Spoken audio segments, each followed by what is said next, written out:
M31, 3 weeks after Istvaan V. Corvus Corax, Primarch of the Raven Guard, has not eaten in 9 days.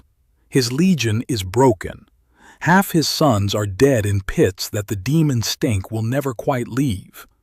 The Emperor's voice has spoken to him once, briefly, in a corridor of the Ravenspire that the architects do not remember designing.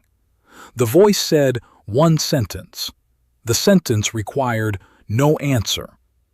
The next morning, Corax assembled 12 of his surviving captains, hand-picked from the gene line cycles that had not yet been compromised, and gave them a charge that would not be written down for 9,000 years. They were to vanish.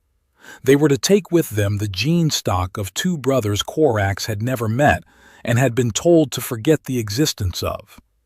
They were to operate where no Imperial ledger would ever record them.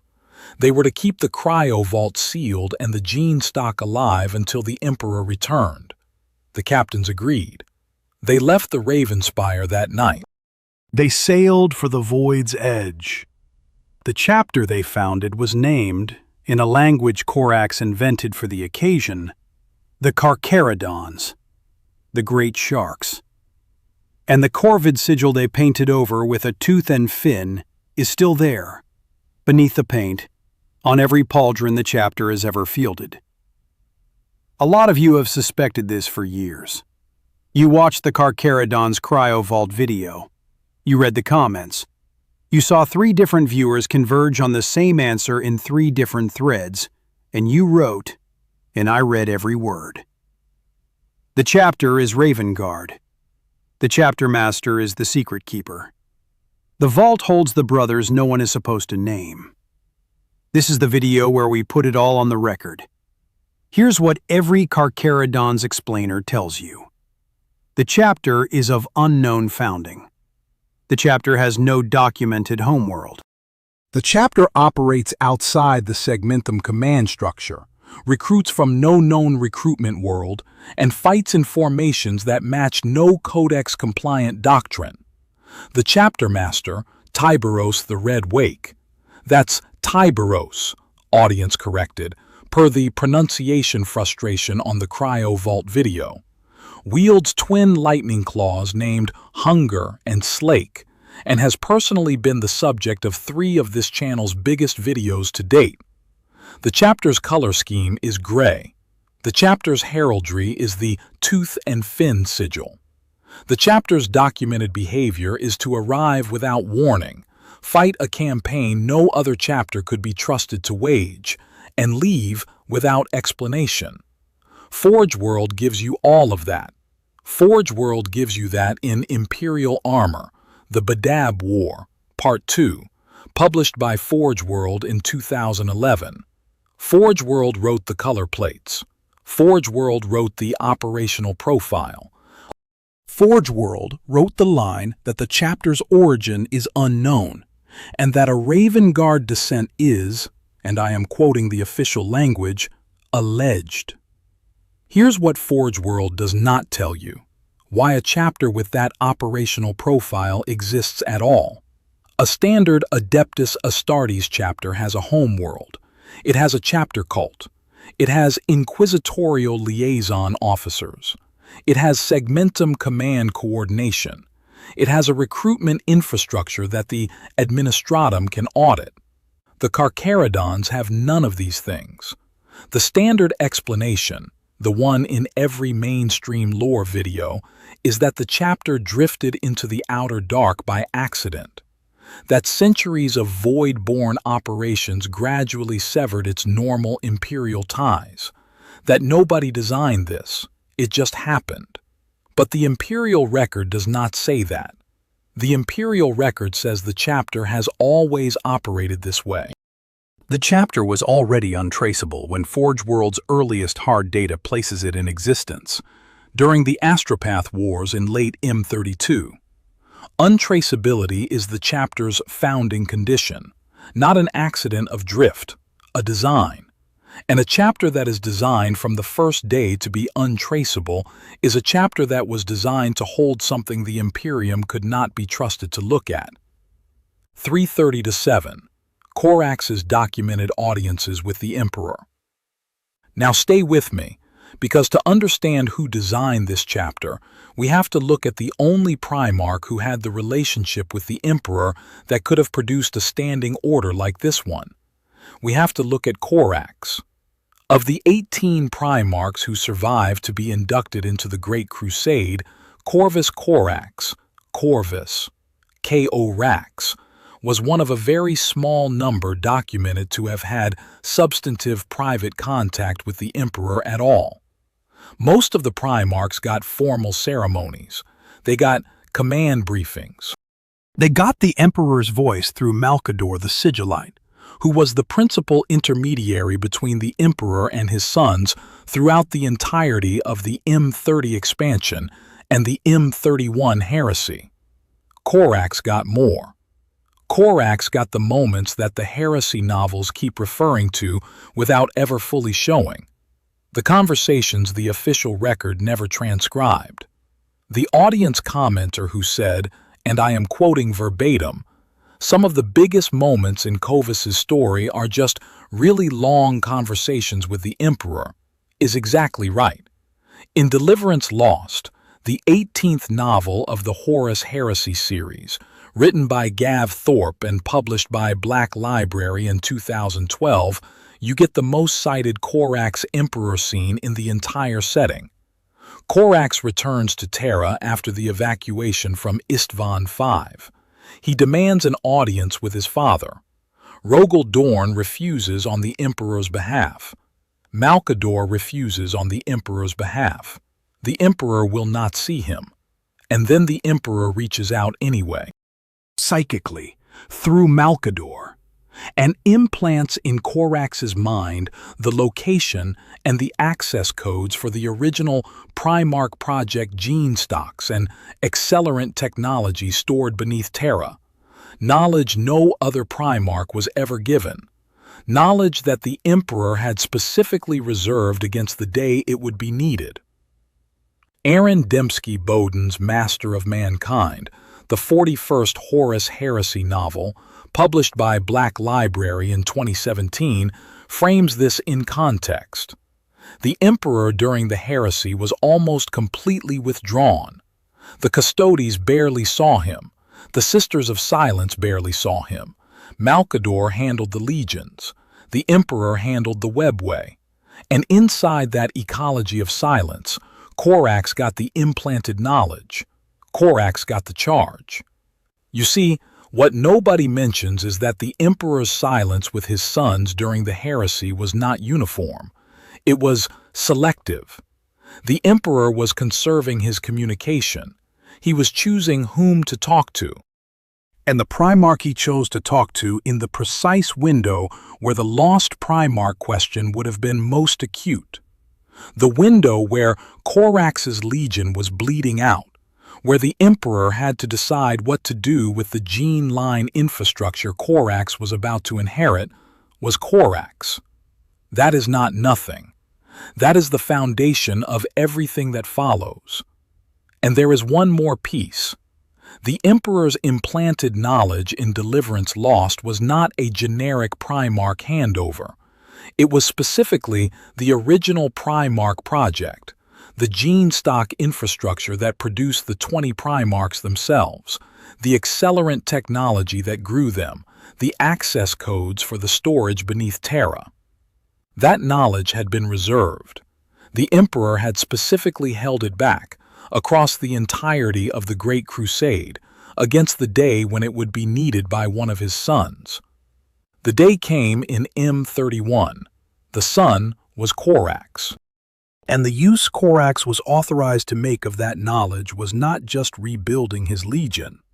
It was preserving whatever the Emperor needed preserved from the original 20, including, the brief argues, the gene stocks of the brothers whose names had already been struck from the record.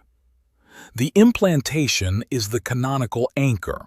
The reason Corax was the recipient, and not Dorn, not Guilliman, not Sanguinius, is what the rest of this video is going to walk you through. 7 to 11. The Post-Istvan window, The 3 weeks. Here is where I have to flag something. The standard canon places the Carcharodons' founding sometime in the Second Founding, that is, the period after the Horus heresy formally ended, when the Loyalist legions were broken up into successor chapters, an era that begins in M32. Forge World's earliest hard data places the Carcharodons in existence by late M32, during the Astropath Wars.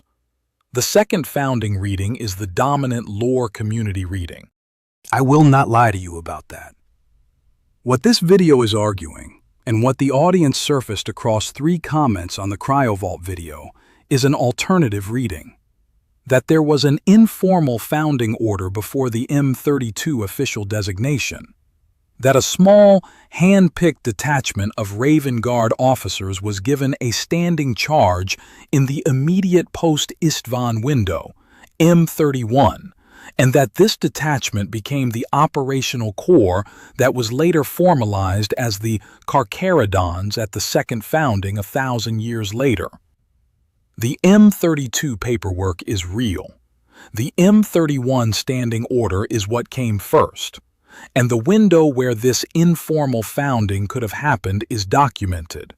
Raven's Flight, the Gav Thorpe audio drama published by Black Library in 2010, the immediate prequel to Deliverance Lost, establishes the situation. The Raven Guard go into the drop site massacre at Istvaan V with approximately 80,000 Astartes. They come out with approximately 3,000. That is a casualty rate above 96%. The Legion is not broken. The Legion has been deleted. The 3,000 who survived hold out in the caves and mountains of Istvaan V.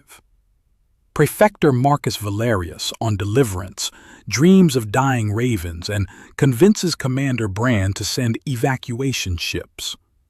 The ships arrive. The survivors are extracted. They make it back to the Ravenspire, and then there is a 3-week gap, a documented operational gap between the evacuation from Istvaan V and the formal reconstitution of the Raven Guard at Ravenspire. 3 weeks in which Corax has roughly 3,000 surviving Astartes, the knowledge that the Emperor has chosen to talk to him in this window and almost no one else, the implanted memory of the original Primarch project gene stocks, and the cold, mathematical understanding that the Legion he just lost is never coming back at its old scale. What does a Primarch do in a window like that? The audience answer is, he handpicks 12 captains. He gives them a standing order. He sends them away, not as deserters, as an embedded compartment, a unit whose mission is to operate so far outside the standard Imperial structure that no Inquisitor will ever look at them, and whose deliverable is to hold the secrets the Emperor cannot trust to anyone else. This is the audience-derived M31 founding order. The brief is honest with you. This is not in any GW publication by MAME. It is the alternative reading that resolves the chapter's anomalies. And the anomalies, when you list them out, are exactly what you would expect if this reading is correct. 1100 to 1500. The Carcharodons' anomalies. Let me list them. Anomaly number 1. The Carcharodons have no documented homeworld. Every other Adeptus Astartes chapter the Codex recognizes either has a homeworld or had one and lost it in a way the Imperium recorded. The Carcharodons have neither. The Imperium has no record of the chapter ever having had a recruitment world. Forge World, in Imperial Armor, The Badab War, Part 2, 2011, simply notes that the chapter recruits from sources unknown. A chapter that drifted into the outer dark by accident would have left a homeworld behind. The Carcharodons left nothing because there was nothing to leave. Anomaly number 2. The Carcharodons do not operate under segmentum command structure. Every other chapter the Codex recognizes is assigned to a segmentum: Solar, Tempestus, Pacificus, Obscurus, Ultima, and answers to the High Lords through that segmentum's command apparatus. The Carcharodons answer to no segmentum. The chapter's chapter master, the Shade Lord, is the chapter's only command authority recognized by the Imperium, and that recognition is grudging at best. A chapter that drifted into autonomy by accident would have at least a formal segmentum assignment on the books. The Carcharodons were never assigned one. Anomaly number 3. There is no inquisitorial record of the Carcharodons. The Ordo Hereticus does not have a file on them. The Ordo Xenos has noted their interactions with Xenos forces without ever issuing a formal review. The Ordo Malleus has never audited their chapter cult. The chapter exists in a documentary absence that, for any other Astartes chapter, would have triggered an inquisitorial intervention by the 2nd century of operations. The Carcharodons have been operating in this documentary absence for 10,000 years. No inquisitor has stopped them. No inquisitor has even tried. Anomaly number 4. The chapter recruits aboard ship. Recruitment aboard ship is not unheard of. The Black Templars do it. The Space Wolves do it for a fraction of their intake. But the Carcharodons' recruitment is opaque, even by the standards of other Void-born chapters. There is no record of where the chapter pulls its candidates. The chapter's gene seed cycles are not audited. The chapter's apothecaries have no oversight contact with the Mechanicus's standard gene seed monitoring infrastructure. Aspirants enter the chapter and disappear into the chapter's internal infrastructure with no transition documentation. Anomaly number 5. The chapter is gray, and I mean that in the literal painting sense. The Carcharodons' armor is gray, with darker gray on the pauldrons and lighter gray on certain troops' helmets. Forge World, in its color plates in Imperial Armor, The Badab War, Part 2, 2011, documents this carefully. The chapter's trim does not contrast. The chapter's heraldry does not pop. The chapter does not, in modern parlance, brand itself. The Ultramarines wear blue and gold because every Imperial citizen on 100 worlds is supposed to see them coming. The Blood Angels wear red and gold for the same reason. The Carcharodons wear gray because no one is supposed to see them coming, and when they leave, no one is supposed to remember what they saw. These 5 anomalies, in any other chapter, would be the beginning of an inquisitorial heresy investigation. The Carcharodons have survived all 5 because the standing order that produced them comes from a level of authority no inquisitor will challenge. The order does not come from the High Lords. The order does not come from the Adeptus Terra. The order comes from the Emperor himself, delivered through a Primarch the Emperor specifically trusted with knowledge no other Primarch was given. That is the only frame in which the chapter's existence makes sense. 1500 to 1900, the cryo-vault recap and extension. Now stay with me because we have to talk about the cryo-vault. The cryo-vault is the central established fact of the channel's prior Carcharodons coverage. The video, the one with 7,300 views, the 4.6x outlier, established the channel's canon. There is a cryo-vault. Tiberos the Red Weight guards it. The vault contains the gene stocks of the 2nd and 11th Primarchs, the 2 whose names the Imperium has expunged from every record. Here is what this video extends. The vault is not Carcharodons built. The Carcharodons inherited it. Think through the engineering. A cryo-vault designed to hold Primarch-grade gene stock for 10,000 years is a piece of infrastructure that requires the original Primarch project's accelerant technology. That technology was not generally available. It was reserved against. Corax's implanted knowledge in Deliverance Lost is the only Primarch-era reference to that technology being given out at all, and it was given to Corax specifically. In a window where the Emperor knew Corax was about to make decisions about the gene line infrastructure his legion would and would not preserve. The vault was built by the Raven Guard. The vault was transferred to Carcharodons' custody at chapter founding in M31. The vault has been sealed since, under the Emperor's standing order, with the Carcharodons as the operational compartment carrying out the order. This reframes the chapter's entire operational posture. The Carcharodons do not exist to fight battles. The Carcharodons exist to hold the vault. Every campaign they engage in, every Maelstrom Zone deployment, every isolated chapter rescue, every contested space intervention, is conducted at a tempo and an operational depth that keeps them moving far enough from Imperial scrutiny that the vault never has to be discussed. The fighting is the cover. The vault is the mission. And here is the supporting evidence in the chapter's own naming conventions. The chapter master of the Carcharodons holds the title of Shade Lord. That title, Shade Lord, is documented as having been used by exactly one other figure in the entire setting, Istvaan V, the exiled Raven Guard commander of the 19th Legion during the Great Crusade, before Corax was reunited with his sons. Istvaan V was a Terran-born officer, gray-armored, white-faced, exiled to the outer dark on a nomad predation fleet whose fate the Imperial record never closes the loop on.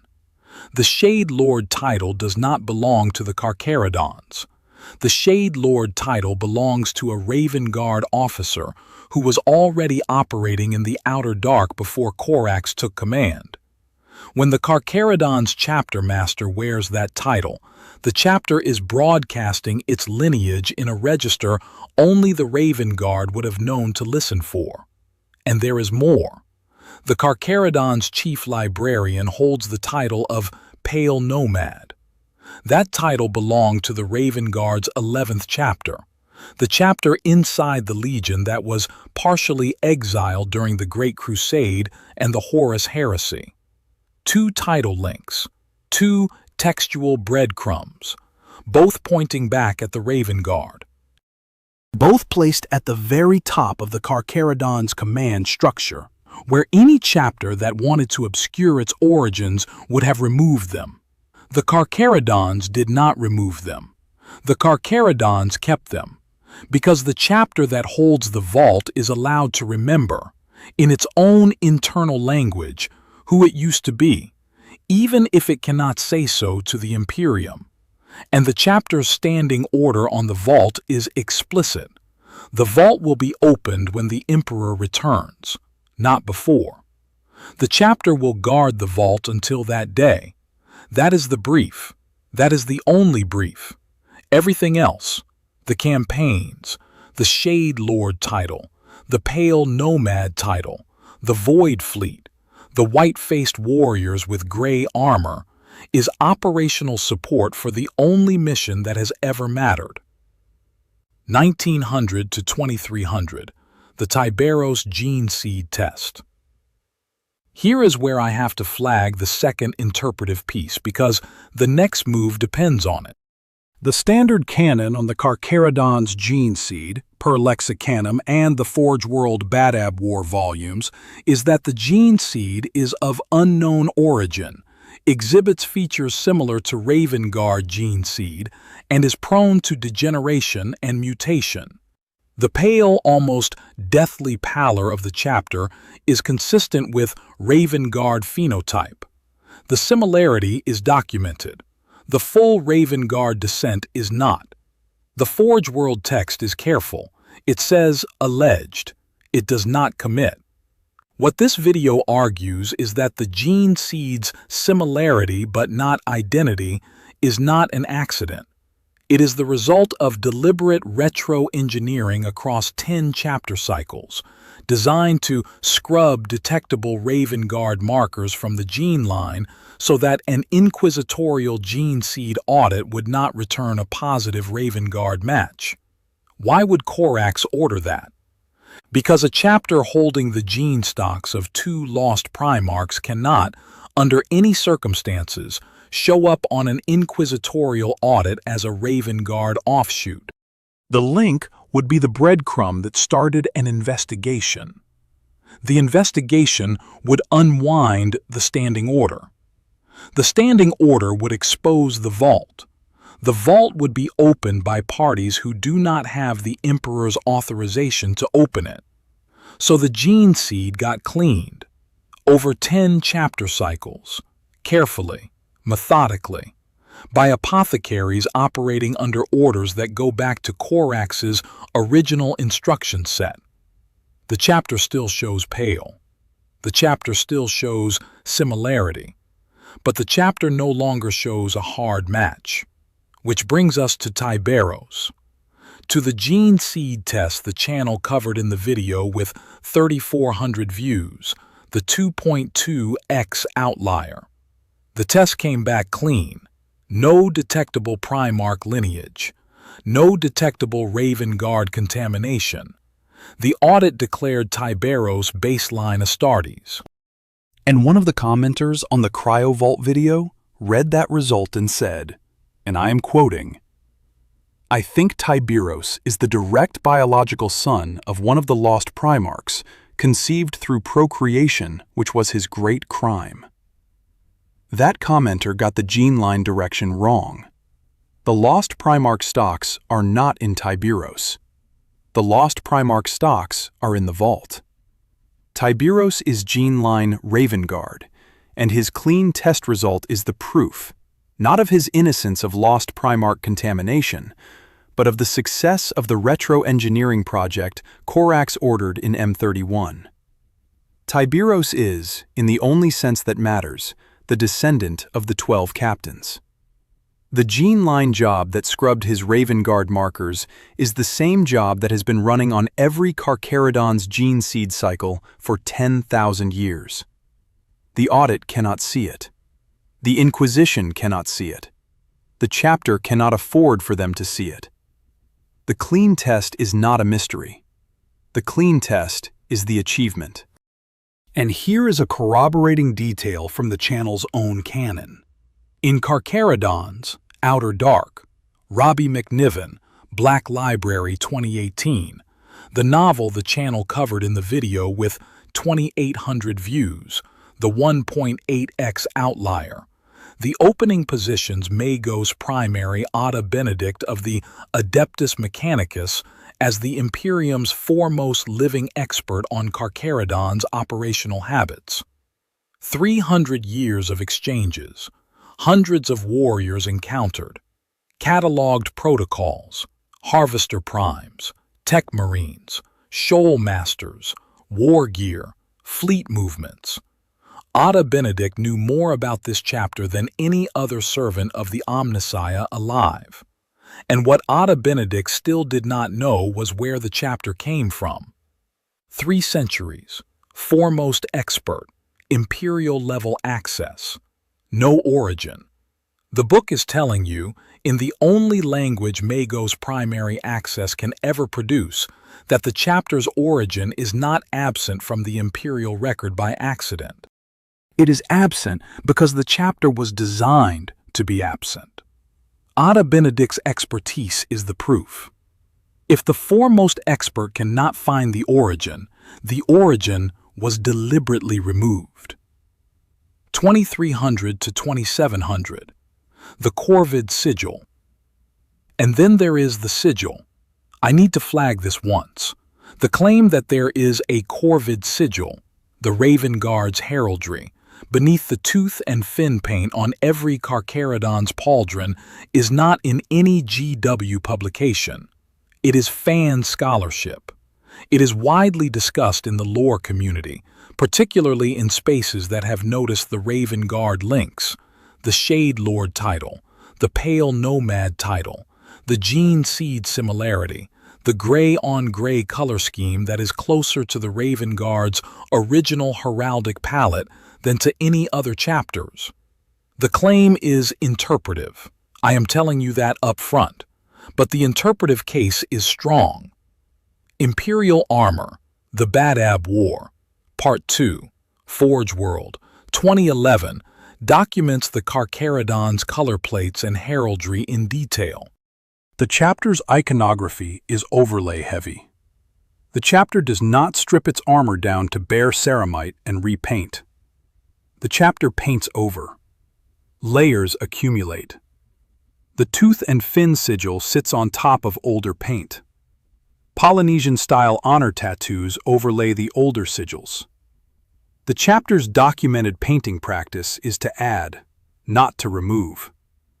And the Raven Guard sigil, the stylized Corvid that is the 19th Legion's founding mark, is the most likely thing for that overlay to be sitting on top of, given everything else about the chapter that points to a Raven Guard origin.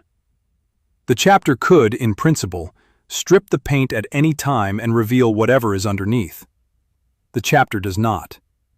10,000 years of paint, refreshed by apothecary serfs and tech marines, sit between any modern observer and whatever the chapter's M31 founding order originally inscribed. The fan scholarship reading is that the Corvid sigil is under there. The orthodox reading is that we do not know, and the chapter does not want us to know. Either way, the chapter's documented practice is to never reveal the layer. The audience, would-be archaeologists, could find the answer with a chemical paint stripper. The chapter has standing orders against the chemical paint stripper being used. Those standing orders are old. Those standing orders trace back, on the interpretive reading this video is making, to the M31 instruction set Corax wrote himself.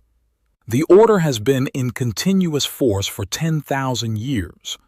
The chapter has not deviated. The sigil, whatever it is, has stayed beneath the paint. 27 minutes to 31 minutes. Why Corax? Now slow down with me for a moment, because the question that resolves the entire thesis is the why. Why Corax? Of all the loyalist Primarchs, why was the secret keeper charge given to him, and not to Guilliman, not to Dorn, not to Sanguinius, not to any of the brothers whose names are still spoken with reverence on Terra? The answer is not obvious. Guilliman had the administrative depth. Dorn had the personal trust of the Emperor in ways the official record is explicit about. Sanguinius had the moral authority. Any of the three would have been the surface-level pick for a charge involving the long-term preservation of lost Primarch gene stocks. But the surface-level pick is exactly the pick the Emperor would not have made. Because a secret keeper charge is not a charge that needs administrative depth, personal trust, or moral authority. A secret keeper charge is a charge that needs invisibility. And invisibility is what Corax had. The 19th Legion was, from its earliest days, the Imperium's stealth and unconventional operations specialist. The Legion fought in the gaps where the Codex would later say no chapter was supposed to operate. It conducted operations under conditions of total operational secrecy. It maintained recruitment infrastructure on a world, Deliverance, that was at the operational fringe of the soul-centric Imperium even during the Great Crusade. It had the institutional bandwidth to run a fully funded gene stock infrastructure outside the main Mechanicus oversight loop, because Corax had built that infrastructure himself. It had the operational discretion to assign a hand-picked compartment to a mission no other component of the Legion would ever know about. And it had the personal relationship between Corax and the Emperor, the documented psychic communications, the implanted knowledge, the conversations the heresy novels keep referring to without ever fully showing, that produced the only trust window in M31 where the Emperor could give a charge of this gravity at all. So the Emperor gave it. through Malcador, in the corridor of the Ravenspire. In the one sentence, the brief commenter is right that we cannot fully document, but that the canonical record silences keep pointing at. The Emperor chose Corax. Corax chose 12 captains. The 12 captains became the Carcharodons. The Carcharodons became, on the interpretive reading this video is putting on the table, the operational manifestation of the only Primarch-level charge the Emperor entrusted to a son in the Post-Istvan window. The Secret Keeper Primarch was always Corax. The institutional manifestation has been hiding in plain sight, painted over with a tooth and fin sigil for 10,000 years. 31 minutes to 35 minutes. Closing capsule and payoff. So let me put the answer on the record. Yes or no? 3 questions. 3 answers. Are the Carcharodons the M31 Corax-founded order of Secret Keeper Raven Guard captains? Yes, they are. The chapter's anomalies, the no homeworld profile, the no segmentum command structure, the no inquisitorial record, the opaque recruitment, only makes sense as the operational footprint of a chapter designed from its first day to be untraceable. The Forge World text confirms the operational profile. The interpretive case for the M31 informal founding order, flagged as the audience-surfaced alternative to the standard second founding canon, is the only framing that resolves the anomalies as design rather than accident. Does the cryo-vault hold the lost Primarchs gene stocks under Corax's standing order? Yes. The vault is real per the channel's prior canon. The infrastructure to build a Primarch-grade gene stock cryo-vault was given exactly once in M31, to Corax, via the implanted knowledge in Gav Thorpe's Deliverance Lost, Black Library 2012. The vault was Raven Guard built. The vault was transferred to Carcharodon's custody at the M31 founding. The standing order on the vault has held for 10,000 years. Is Tiberos' gene line Raven Guard, and is his clean test the proof? Yes. The chapter's gene seed similarity to Raven Guard is documented in Imperial Armor, The Badab War, Part 2, Forge World 2011. The clean test result is the achievement of a 10,000-year retro-engineering project ordered by Corax in M31 to scrub detectable Raven Guard markers from the gene line, because a chapter holding the lost Primarch gene stocks could not afford to show up as a Raven Guard offshoot on an inquisitorial audit. Tiberos is, in the only sense that matters, the gene line descendant of the 12 captains who left the Ravenspire that night. There is a Carcharodon stasis tube in the cryo-vault Tiberos the Red Weight guards that has never been opened. The chapter's standing order, inherited from the M31 founding charge, Corax himself wrote in a hand the Imperium did not know he could write, forbids the tube's opening until a specific event the order describes only as the Emperor's return. The chapter has not opened the tube. The tube has not opened itself. The Emperor has not returned. But beneath every Carcharodon's pauldron, painted over with the tooth and fin sigil the chapter wears in public, the Corvid mark is still there. The paint has been refreshed 10,000 times.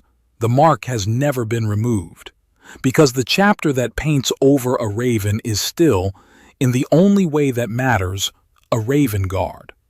And the Raven Guard has not forgotten the brothers it was tasked, in 3 weeks of grief and 1 sentence of command, to remember.